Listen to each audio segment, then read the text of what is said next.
చంద్రబాబుకు వయసు మల్లుతోంది. అయినా సరే ఈ ఎన్నికల్లో గెలవాలని ఆయన చేస్తున్న ప్రయత్నం అభినందనీయం. 7 పదుల వయసులో కూడా క్షణం తీరిక లేకుండా ఆయన గడుపుతున్నారు. గెలుపే లక్ష్యంగా పోరాడుతున్నారు. అయితే ఆయన వయోభారం స్పష్టంగా కనిపిస్తోంది. ఆయన మాటల్లోనే తెలుస్తోంది. ప్రస్తుతం చంద్రబాబు ప్రజాగళం పేరిట రాష్ట్ర వ్యాప్తంగా ప్రచార కార్యక్రమం చేపడుతున్న సంగతి తెలిసిందే. మధ్యలో పవన్తో పాటు వేదికలు పంచుకుంటున్నారు. ఈ తరుణంలో విజయనగరం జిల్లా నెల్లిమర్ల నియోజకవర్గంలో చంద్రబాబు చేసిన కామెంట్స్ వైరల్ అవుతున్నాయి. పవన్ జనసేన పోటీ చేస్తున్న నియోజకవర్గాల్లో ప్రచారం చేస్తున్నారు. అటు చంద్రబాబు ప్రజాగళం సభల్లో సైతం పాల్గొంటున్నారు. నెల్లిమర్ల నియోజకవర్గాన్ని జనసేనకు కేటాయించిన సంగతి తెలిసిందే. ఇక్కడ లోకం కళ్యాణి పోటీ చేస్తున్నారు. ఈ క్రమంలో ఆమెకు మద్దతుగా చంద్రబాబుతో పాటు పవన్ ప్రచారం చేశారు. చంద్రబాబు మాట్లాడుతూ కొన్ని కీలక వ్యాఖ్యలు చేశారు.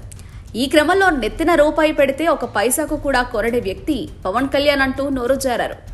జగన్పై విమర్శలు చేసే క్రమంలో చేసిన ఈ వ్యాఖ్యలు ప్రస్తుతం సోషల్ మీడియాలో వైరల్గా మారాయి.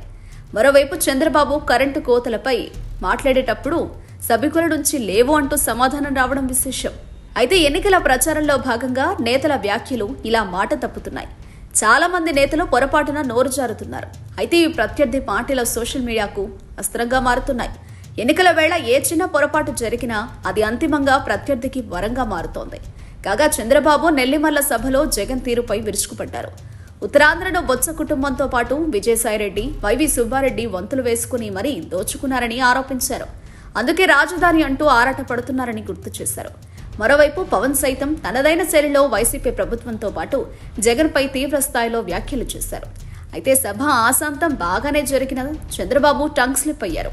పవన్ ముందే పవన్ కు వ్యతిరేకంగా మాట్లాడారు. సోషల్ మీడియాకు అడ్డంగా బుక్ అయ్యారు.